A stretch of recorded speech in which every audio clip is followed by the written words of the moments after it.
to encourage people to get out there and vote. We're all stewards society. Still losing after 300 years.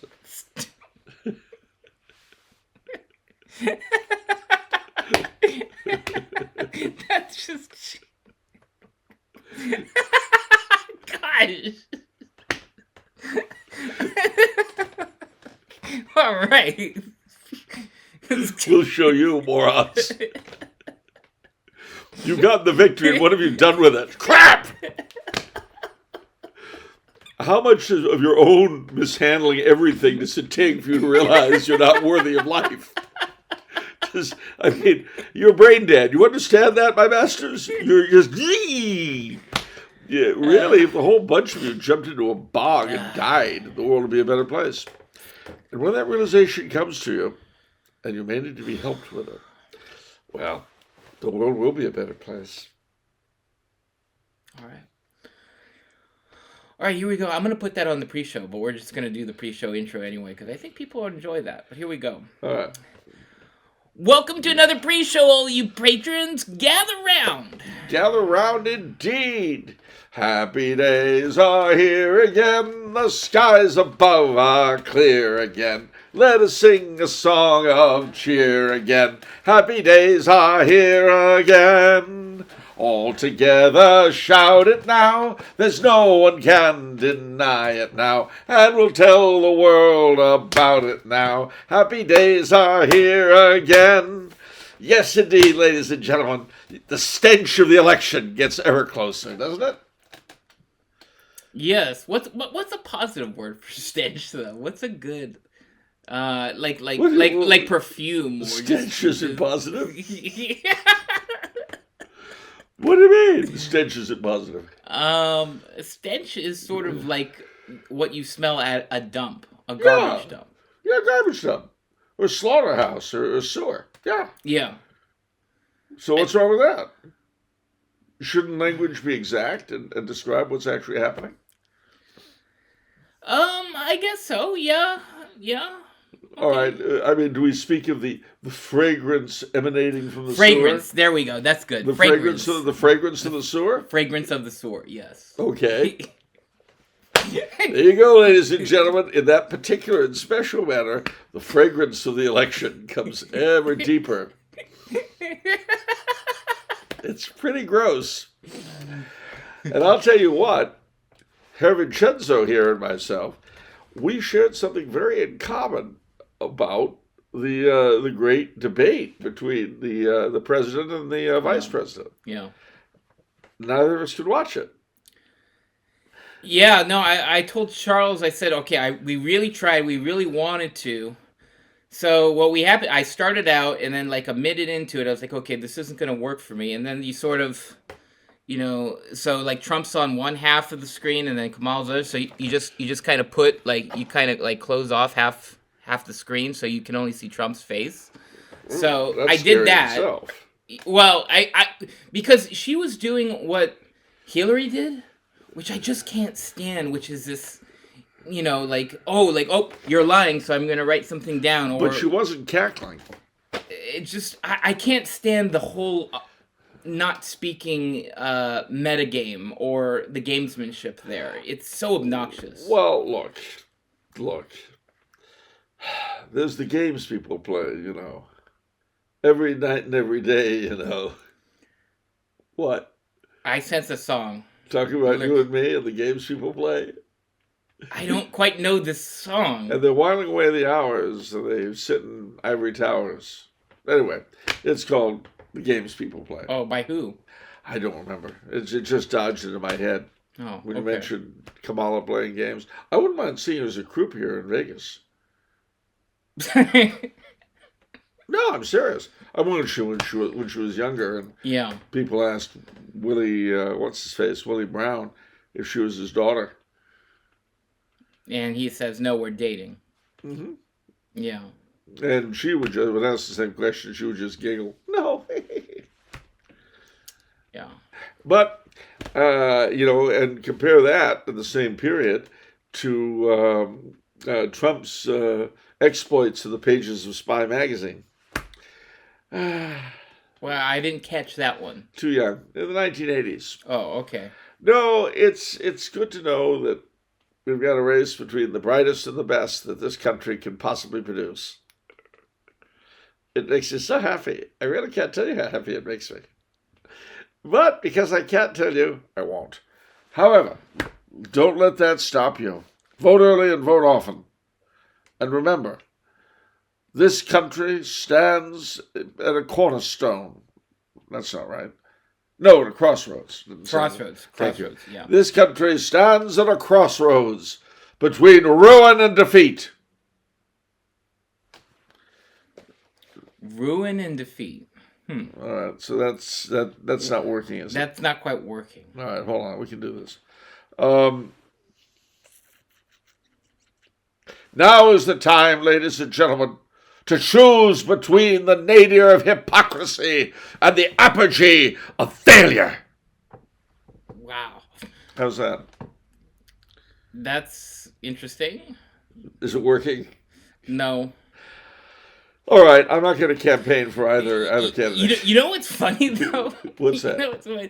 You said the crossroads between ruin and defeat. You know, I pictured one of those memes, I think like one of those cartoon memes where you see two paths and one's like this yellow brick road and it's all grow and it's amazing, and the other's this like horrible, like scary road. But then I saw the two choices and they were both the same, and it was just... Which choice do you go to? But you get choice, see? You get to choose. That's the important thing. You get to choose. Oh, man. See, remember, Americans will buy anything if it's choice. You know, as long as it's your choice. Well, you get to buy. And I really wish I had a tremendous answer for what faces us. I don't. All I can tell you is that, really, ladies and gentlemen, it's one thing to lose friends and even family over matters of principle. When you have two irreconcilable major points of principle between you, there are two things you can do and two things only. You can agree to disagree and leave it alone, or you just cut each other off. Those are your choices. And there's a certain sublimity, if you will, in either choice. But losing friends over a politician, I've always had trouble with that. Yeah. You know, part of the problem with being American is that because, well, on the one hand, we're Republican to the bone as Americans, we're also human beings. And so we have a hidden desire for a king. But we're not going to get it. Yeah. And so we invest our political leaders with a heroism and a sanctity that they rarely actually have. Then, of course, we get all disappointed when it turns out they're just another politician. Yeah. But that's because we were expecting something better. Gosh, you mentioned so many things. It's so good. Let's just talk about monarchy, shall we? I had all these questions here. Let's just talk about monarchy. We have questions. Those can be... What? Kick the can? Is that it? Well, kick the can. You're gonna be like the government. Just kick the can. Our best content is when it's just off the cuff. Off the menu? Off the menu. Okay. So two things I wanted to talk about that you mentioned, which is control and expectations. The first one, it's interesting because, you know, I talk to a lot of people about monarchy and kind of take their temperature on it. And from my surveys, what I'm gathering is that people are friendlier. The sentiment is friendlier. They're, it's not anti-monarchy, like, oh, those monarchs. Not like it used to be. But the one big last hurdle in terms of wanting, embracing a monarchy as a form of government is the control thing, the choice. Like the ones we have now.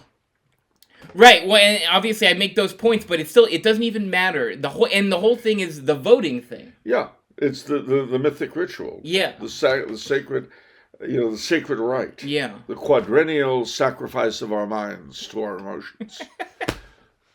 Well, it's a beautiful thing. We sacrifice our minds on the altar of our emotions. And so, there's That wasn't bad. so there's fear rooted in there, like, oh, we're giving up control. We're fearful of that. But see, that it's implying you have control. Of course. That the problem is, you're not going to have control anyway. Yeah. What you may get is clarity. Yeah. Who's in charge? Why are they in charge? What rules do they follow? What rules do you have to follow as a result? That's where I end up going. Is your obviously your essay and what you always say. There's always the rulers and the ruled. Yeah. So you're not in charge. You never will be in charge. You never will be. Never have been. Never can be. Maybe never should be. I'd say that about myself. Yeah. But the sad truth, ladies and gentlemen, is that really and truly, every 4 years we do try to make a silk purse out of a sow's ear, and we never succeed. But you know what they say: if at first you fail miserably, keep doing the same thing over and over. But the second point I say a lot that's so transparent to me is that people have higher expectations of royalty. Yeah. They naturally do, compared to politicians, which have no expectations, and for good reason. And yet whom they would prefer rule them. Exactly. And I make to this point, like, your mind's working this way, right? Like, you rather this person that's, could be utter slime, but at least you have the choice. And that, and the thing too to bear in mind is that, and again, I don't want to get too utopian, but with a traditional monarchy, at the local level, there was a great deal of autonomy, which we don't really have anymore.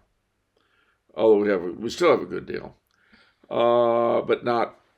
I mean, in medieval Europe and in early modern Europe, the towns were virtually independent little republics run by their own little oligarchies. Now, see, the funny thing about that, though, is that those little oligarchies were very visible. You know who they were. Over the course of the 19th and 20th centuries, usually from the central governments of each country, by now democratic, quote unquote. Yeah. On the one hand, local government became much more democratic. Everybody could vote. Yeah. But the powers were removed from local government and concentrated in the central government. Yeah. And you see this all over Europe. Yeah. Now, in the States, one thing that we do have in our system, which I like very much, is, of course, the states. It's interesting that in Canada and Australia, they reconciled this sort of idea, which, and again, in continental Europe, you had it with the French provinces and the Habsburg dominions. But the notion of the king by being king in your area by right of being king of your area. So in other words, if you had a king of the United States, well, that's nice, but he's the king of California. Yeah. And he rules you according to your laws and your own local liberties. That was and those were considered practically divine, which is why during the great wars between the liberals and conservatives in Europe during the 19th century, what was one of the constant cries of the conservative side, if you will, the monarchical side, but local liberties. Mm. The fueros in Spain. People have this idea that if you're arguing in favor of monarchy, you're arguing against liberty. Mm. You see. Interesting. But of course, how anybody could argue for or against liberty at all, having just endured 3 years of COVID, I mean, really, it's not our place to talk about something we don't have or understand. Mm. Or during that period, a lot of us even wanted. Yeah. And many of us were happy to report it on our neighbors. Yeah. You remember that great meme? It shows this woman on the phone. Yes, I'd like to report a family not living in fear. I remember that. That was around COVID time. Because they were encouraging that. I was seeing that too, where you report on people. That was horrible. No, it wasn't horrible. Gestapo, never mind. But no, this is what kind of cracks me up a bit. We condemn past folk when we ourselves tolerate things that they never would have. Right. But never mind. Consistency is the bugbear of small minds. All right. Okay. Let's do some questions. Why did the elite of the Western world abandon Christianity in the 20th century? Because they became schmucks. Worthless, stupid, filthy schmucks. But I mean that in a nice way. I don't know if that... No. Show me imagine in the entry in Encyclopedia Britannica. Yeah. Okay, the Western world abandoned Christianity because they converted to schmucks. Yeah, they became filthy schmucks. Well, all right, I may not put it quite that way. No, it was a number of things. One was their embrace of scientificism and Freud. All of things which it took away their responsibilities while leaving their power and privileges intact. So, it's one thing to have power and privilege. It's another thing to think you'll roast in hell forever if you misuse it. How did it take away their responsibilities? How did Freud do that? Well, he did that by removing God and by basically making human beings into animals. At which point they went from being, as in a certain sense, God's anointed, to just being literally top dogs. Okay. Leaders of the pack, in the words of the immortal song. That's interesting because that's almost like you're saying you have to be religious in order to accept that humans have responsibilities. Almost, yeah. Otherwise, I mean, responsibilities implies someone to whom you're responsible. Now, if I say I'm responsible to my subjects alone, on what basis? Is the common good an inherently religious principle? Yes. I know, obviously we use it as a religious principle, but like, can an atheist abide by a common good? He can, but where you come into problems with it, usually the atheist common good is some version of the most amount of pleasure for the greatest number. Right, so utilitarian. Utilitarian. And the problem with utilitarianism is that it has... I was reading this from JP2, actually. The problem with utilitarianism is you treat people like objects. Yeah, and ultimately everything is a property. Yeah. And those in charge become monsters. Yeah. I'm not saying that's bad, of course. They feel good about themselves. Yeah.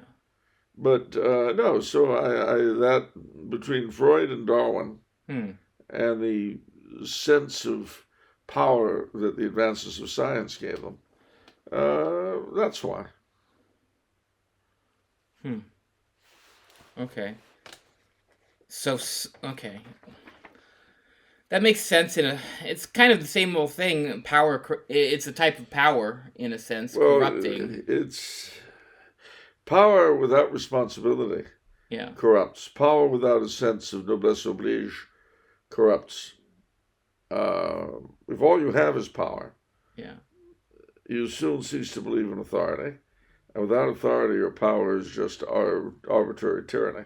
And every man's hand is against you, so you become even nastier. Well, I was thinking of, in particular, I was thinking of Tesla, Nikola Tesla, who was talking about the power that comes with the technological advances, and he was saying, we will be as gods, being able to, again, he was saying this 19th century, we'll be able to change even things like the weather, which are, is a god power. And so the leadership think. I mean, stop and ask yourself for a little bit. You remember there was all this talk about the Great Reset and so on. Yeah. No, I don't believe anything remotely like that can happen. But I do believe that many of the world's great, if not good, believe they have it in their power, that they can rework mankind. And so to them, the question must be, who died and made you God?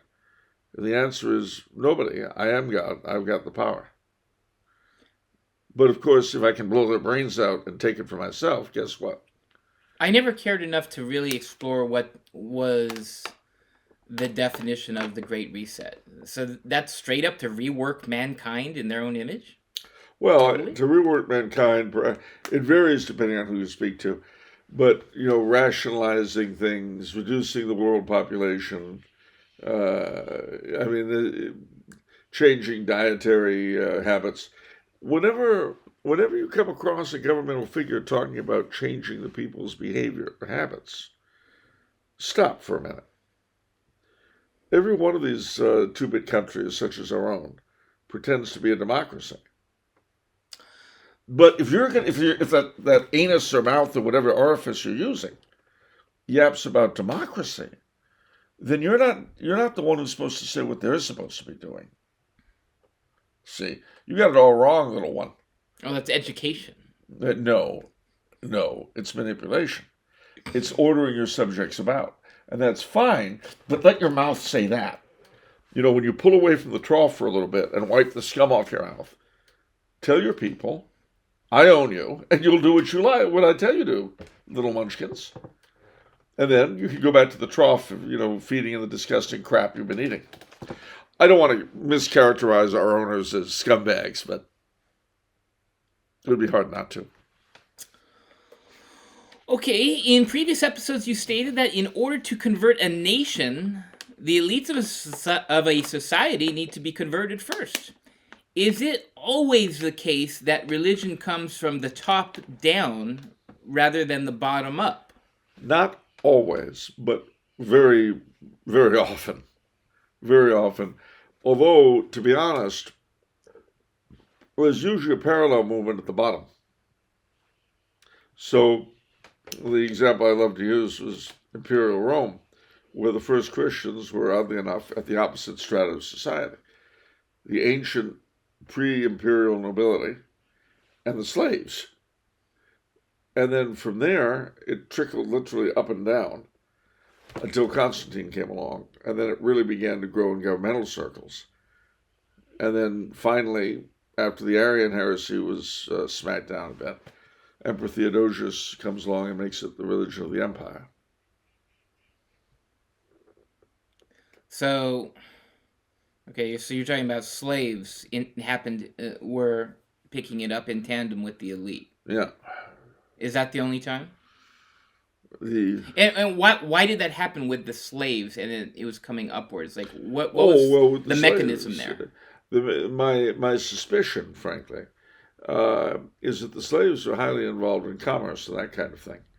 And so they were the recipients of new goods, new this, new that, and so new ideas. I don't know for sure, but I would not be surprised if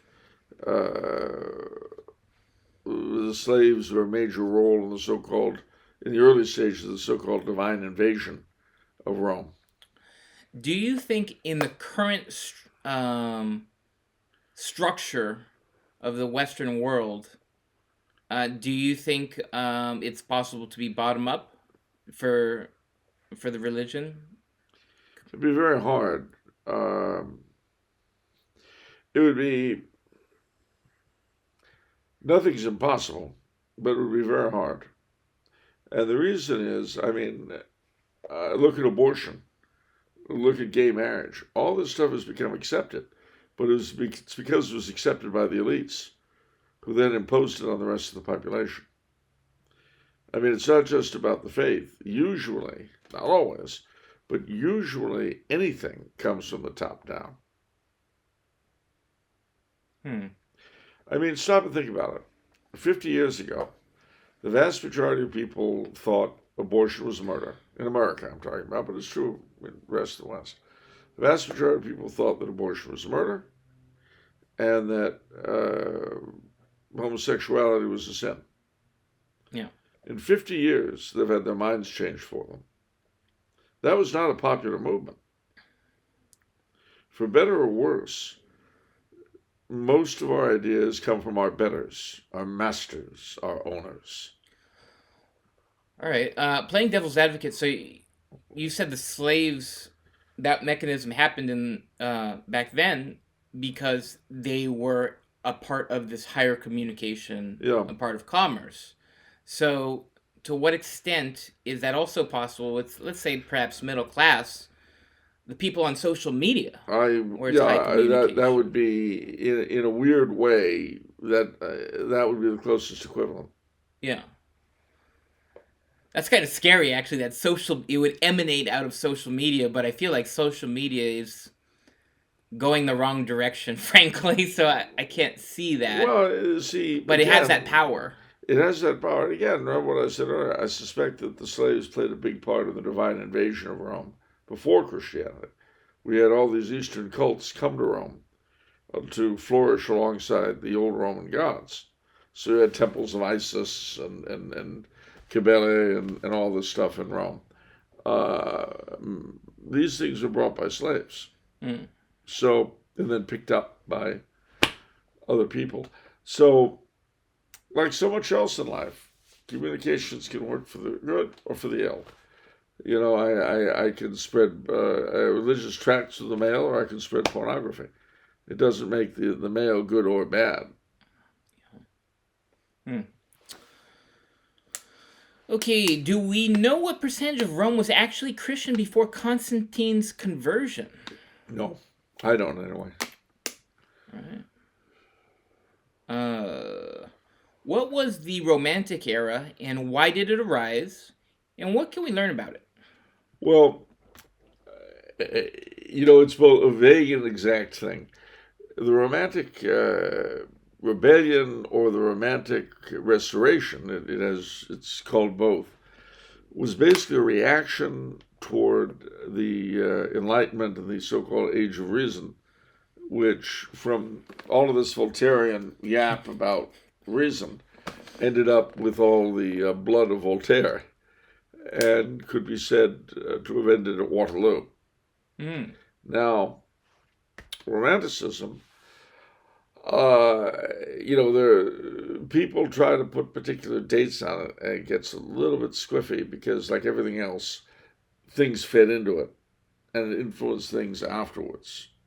Yeah. So, usually what people will say is that you have sort of a beginning with Goethe, who is nevertheless not, strictly speaking, a romantic, although if 1750, whatever it was, to 1832, I think he died.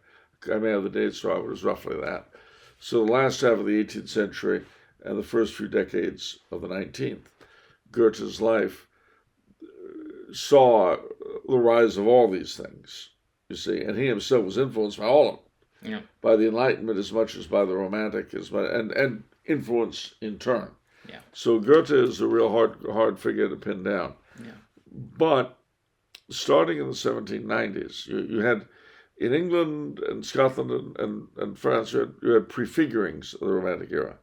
Robert Burns Mm. and James Macpherson's Ossian stories and all that, Ossian poems in the British Isles, the so-called Sturm und Drang, storm and stress in German literature. But the 1790s are seen as the actual birth of Romanticism as such in Germany. And you had people like Achim von Arnim, my personal favorite, Novalis, and the brothers Schlegel, and so on. And it spread to the other countries in Europe. In France, you had Chateaubriand. In England, in Scotland, you had Sir Walter Scott. In England, you had the poets like Wordsworth and Southey and all that, Shelley, Keats. Every country in Europe ended up, and the United States and other places, ended up with their own local brand of Romanticism, but the dates vary wildly. In the United States, our first four great novelists, Washington Irving, Edgar Allan Poe, Nathaniel Hawthorne, and James Fenimore Cooper. They were all romantics. Yeah. The Transcendentalists were romantics. Mm. You had romanticism in South America, in Australia, and you had it in all the different arts, not just literature, but architecture, the decorative arts, the music, definitely, and it affected religion. Now, having said all of that, what went into it? What did it consist of? Well, firstly, the Romantics tended to emphasize the individual's experience and his feelings and so forth over the community, over the demands of the mass. But that was only part of it. The Romantics looked to the Middle Ages, to China and Japan, to the exotic, to nostalgia, to childhood, to feelings and intuitions above reason. And as a result, their mark was all over the place. In music, etc., in architecture, the Neo-Gothic, to begin with, which became universal for a while in the 19th and early 20th centuries. It also gave a root to a lot of nationalisms, as various, especially non-sovereign nationalities, began to rediscover their folklore and their literature and so on. So, out of this milieu, you had was the rise of so-called speculative fiction, which is horror, fantasy, science fiction. You also had the great Catholic religious revival on the continent and in England, the Oxford movement, Anglo-Catholicism, the Celtic nationalist stuff, Irish, Scots, Welsh, etc., like the Europeans with the Poles and the Czechs and so on, the Magyars, Poles, Lithuanians, etc. All these peoples rediscovering themselves, finding their national epics like Finland's Kalevala, which Hawthorne tried to turn to an American epic using the same rhythm. That's Hiawatha. Oh, okay. By the shores of Gitchigumi, by the shining lake sea waters, stood the wigwam of Nokomis, daughter of the moon. That's the rhythm of the Kalevala, which is Finnish. So Longfellow had to learn Finnish in order to read the Kalevala, in order to use its rhythm for Hiawatha. Great. People did things like that then. Now, a lot of different movements came out of Romanticism. It certainly influenced conservatives in that era very strongly, and the church. Dom Guéranger and his revival of the Benedictine life in France, Gregorian chant and all that, very much romantic. But it even had implications here in California, because out of the neo-Gothic, neo-medieval revivals came the arts and crafts movement, which came to America and went into various directions. Out here, giving us the craftsman's bungalow, also called the California bungalow, and for that matter, a kind of painting called California plein air. But wait, there's more. You had various sort of late romanticisms in things like music and so forth, and symbolism, imagism, decadence, all these things were influenced by the Romantic era. You had the occult revival, which, I mean, it was everywhere. Yeah. And one of its most striking developments in the United States is actually not too far from here. Disneyland. Of course. So Does that help? Yeah, no, absolutely. All right. What are your thoughts on Robert Moses? He did a lot for New York. Who was he? He was the director of works. Was he mayor of New York? I hate to do this. What time period? 40s and 50s. Yeah, there we go. That's just what I thought. 1888, 1981, American urban planner and public official who worked in the New York metropolitan area during the early to mid-20th century. Moses is regarded as one of the most powerful and influential people in the history of New York City and New York State. He was chairman of the New York State Council of Parks, States of Recreation.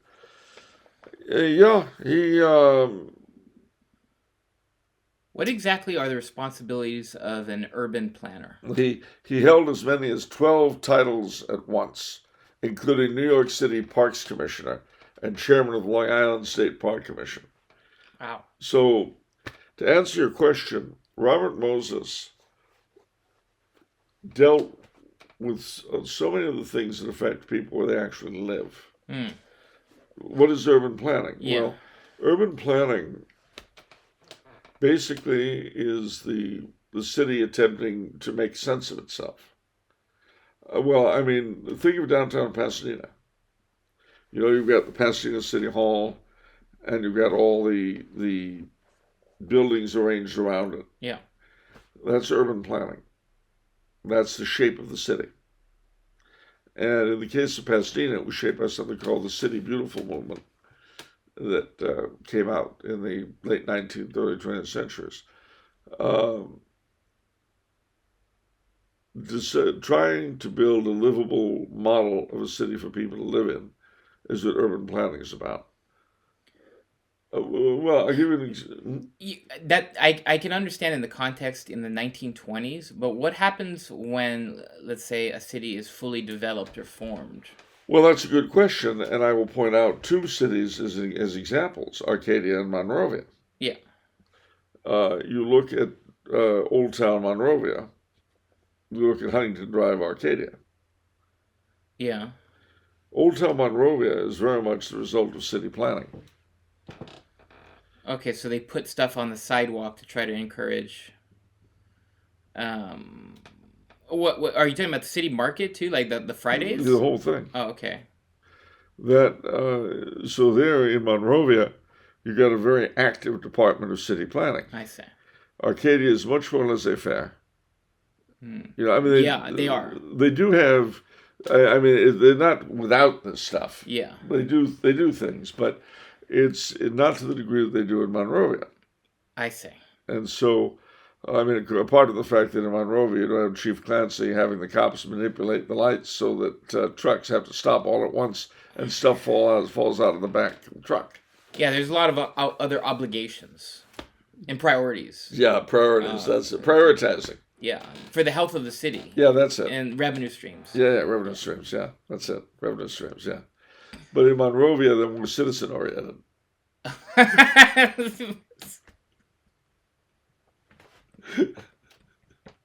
It's more about the lives of the people who live there and pay taxes. Oh, okay.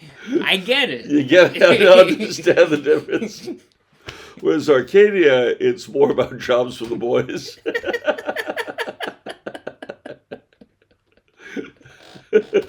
I don't want to say Arcadia is corrupt. That would be a misreading of my comments. Arcadia is a tribute to the good old American spirit that doesn't need city planning of any kind. Okay.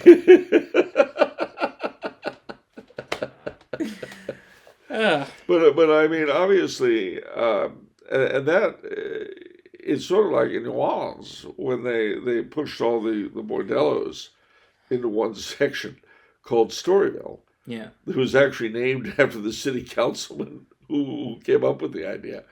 But the idea was they figured, well, New Orleans being what it is, we'll never get rid of all the prostitution. So what we'll do is we'll isolate it in a red light district. And Councilman Story, whose idea that was He was rewarded. It is rewarded by the place coming to be called Storyville, which Wow. I don't think he appreciated very much. Yeah. Because it's not like he was doing it because he was in on the deal or thought it was a great idea. It's just that he felt this was a way of cleaning up the rest of the city. Yeah. But anyway, that's all urban planning. So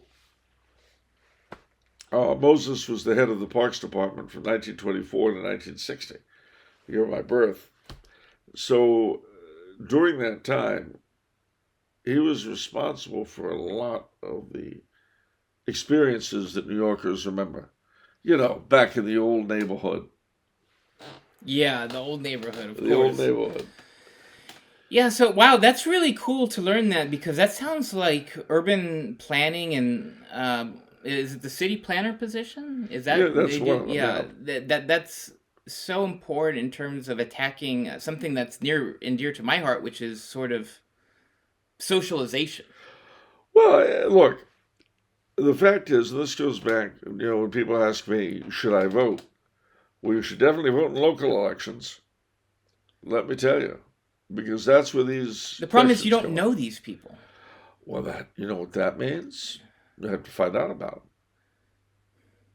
them. And one way you do that, one thing you find about most of these guys in towns like Monrovia and Arcadia and so forth, you find their local volunteers in a lot of different things.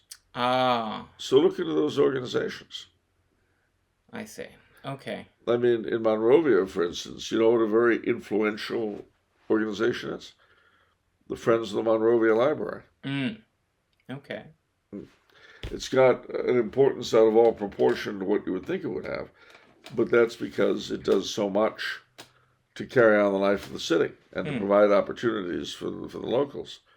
And if you happen to be active in that kind of thing, and then you say, remember me, Charles Coulombe, story hour in the library? Mm-hmm. The drama queen story hour? We had the woman shrieking at the kids? Yeah. I organized that. Hmm. Now, that may be why I've never gotten elected to anything. Could be. Yeah. A drama queen story hour didn't go over very well. Yeah.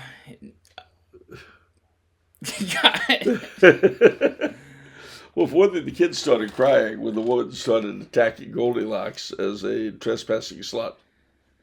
Yeah, I think you needed to turn drama queen into drag queen. No, then it would have been acceptable. I knew I got something wrong there. I wasn't quite sure. Charles, it's not drama queen. What? That's not what I heard. Deafness helps. All right. Two more questions for the pre-show. All right. What are some misconceptions about the Spanish and Portuguese conquest of the 16th and 17th centuries? They were evil and bad. Yeah? Yeah. The idea is that the nastiness of the conquest continued forever and ever. It's not true at all.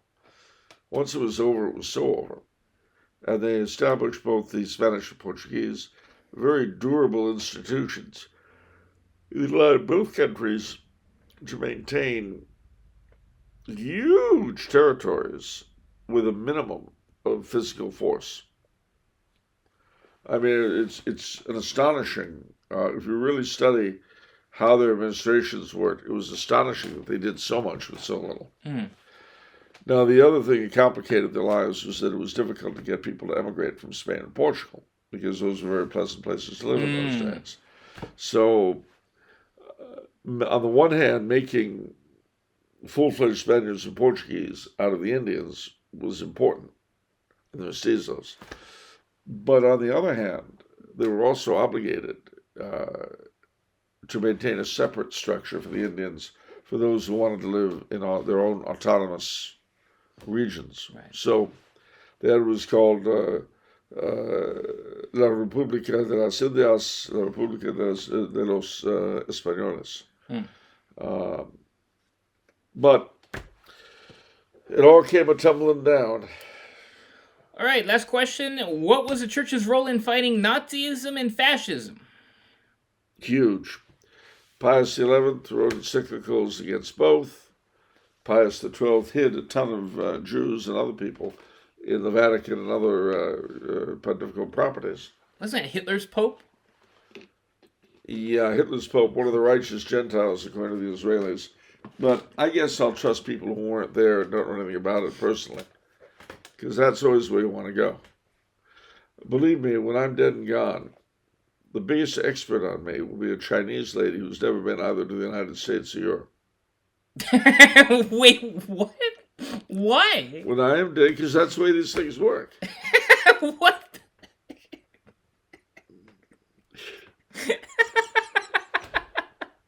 And everything I've ever done will be totally misunderstood by this lady.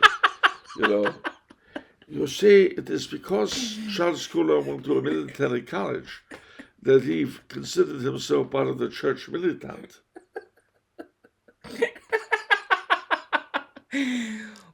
So that's the way the world works. It just happens that way. Pretty much. Okay, and that's why how we got to the Hitler's Pope thing is one of those Chinese ladies. Yeah. No, actually, there was a very determined effort by the communists after the war to blacken his reputation, his name, because he fought the communists for him. Oh, okay. And finally, it was popularized in a German play called The Deputy. Came out in 1970, and popularized this notion of Hitler's Pope, but there's nothing to it. In fact, it's the opposite of true. But that doesn't stop the scumbags that yap it. It must be something wiping your snout off, after you pull away from the trough, to open your hole and say something stupid. What about that action? I'm just saying, it must be interesting. Yeah. The one minute you've got your snout in the disgusting offal that you feed on. Yeah. And then the next minute you're looking up at everybody with it falling off your lips, and you open your mouth and you spout garbage that's even more disgusting than what you've just been eating. Yeah, it's pretty gross. Isn't it? It's called public life today. You look uncomfortable with all of these similes. They're designed to be uncomfortable. You like people. You thrive on creating people around you uncomfortable. Everyone who's ever been around Charles can testify to the truth and veracity of my words. That is not true. I'm just a soul whose intentions are good. Oh, Lord, please don't let me be misunderstood.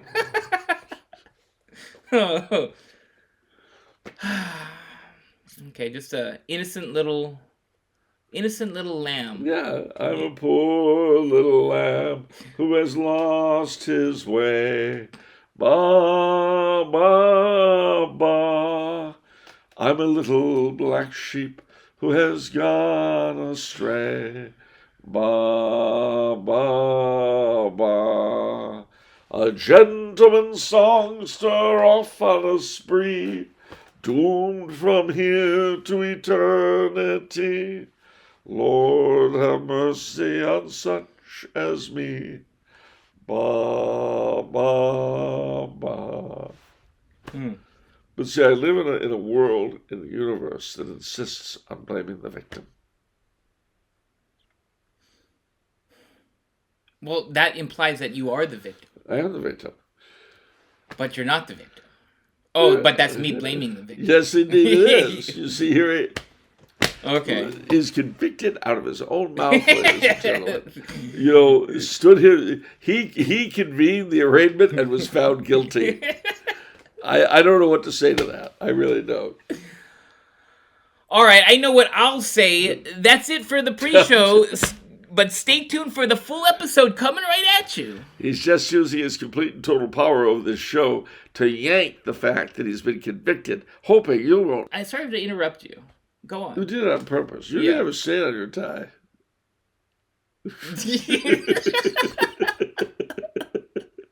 A good person would have looked. A good person would have looked.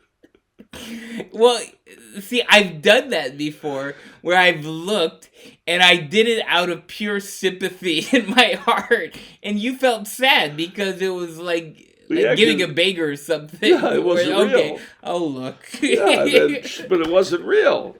You know, when he was little, though, I could get him. But, you know, that's one of the worst things about childhood's end. We can't pull that sort of garbage out of him anymore. Yeah, that's sad.